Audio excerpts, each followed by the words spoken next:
বাচ্চারা যখন হুটহাট করে রেস্টুরেন্ট থেকে কিছু এনে খেতে চায় তখন ঝটপট করে রেসিপিটি তৈরি করে নিই। আর এটা তৈরি করা খুবই সহজ, মাত্র 5 সেকেন্ডে একটা শীট তৈরি করে নিতে পারবেন। খুবই সহজে শীটগুলো তৈরি করে আমি এই রোলগুলো তৈরি করে নিয়েছিলাম। আসসালামু আলাইকুম। রোল তৈরি করে নেওয়ার জন্য প্রথমে আমি চিকেনটা ম্যারিনেট করে নিয়েছি। এখানে আমি চিকেনের বুকের মাংস নিয়ে নিয়েছি, এটাকে কিউব করে ছোটো করে কেটে নিয়েছি।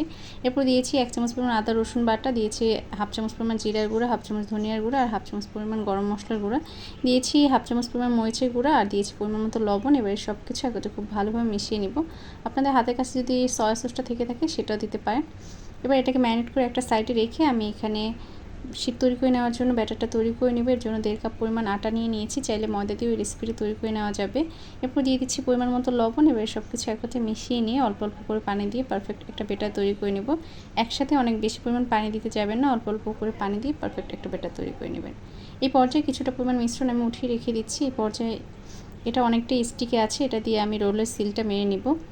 কিছুটা পরিমাণ রেখে দিয়ে আমি আবার অল্প অল্প করে পানি দিয়ে ব্যাটারটা তৈরি করে নিচ্ছি। ঠিক যখন এরকম একটা ঘনত্বে ব্যাটার তৈরি হবে সেই পর্যায়ে বুঝতে হবে যে শীট তৈরি করে নেওয়ার জন্য পারফেক্ট একটা ব্যাটার তৈরি করা হয়ে গেছে। এবার এটাকে সাইডে রেখে দিয়ে আমি রোলটাকে ডুবিয়ে নেওয়ার জন্য পাতলা একটা ব্যাটার তৈরি করে নেব। আপনার ছেলে ডিমের মাঝেও এটাকে গড়িয়ে নিতে পারেন, তবে আমি পাতলা একটা আটা দিয়ে একটা ব্যাটার তৈরি করে নিয়ে তার মাঝে একটু ডুবিয়ে নেব। এভাবে তৈরি করে নিলেও এটাও খেতে অনেক বেশি ভালো লাগে।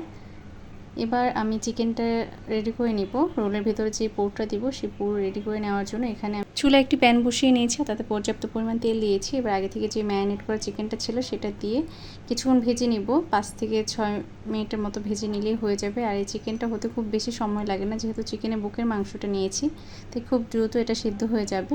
কিছুক্ষণ ভেজে নেওয়া হয়ে গেলে এর মাঝে দিয়ে দিচ্ছি 1 কাপ পরিমাণ পেঁয়াজ। আর পেঁয়াজটা আমি পরে দিচ্ছি, চিকেনটা ভেজে নেওয়ার পরে, এতে করে পেঁয়াজটা কিছুটা আস্ত থাকবে, সেক্ষেত্রে রোলটা খেতে আরও বেশি ভালো। এখানে আমি 1 টেবিল চামচ পরিমাণ টমেটো সস আর 1 টেবিল চামচ পরিমাণ কর্নফ্লাওয়ার গুলিয়ে তার মিশ্রণটা দিয়েছিলাম, যাতে এর ভিতরে একটা আঠালো ভাব থাকে, মানে ছাড়া ছাড়া ভাবটা থাকে না। আর সবশেষে দিয়েছিলাম কিছুটা পরিমাণ ব্রেড ক্রাম্বস, এটা না দিলেও হয়, তবে দিলে খেতে ভালো লাগে।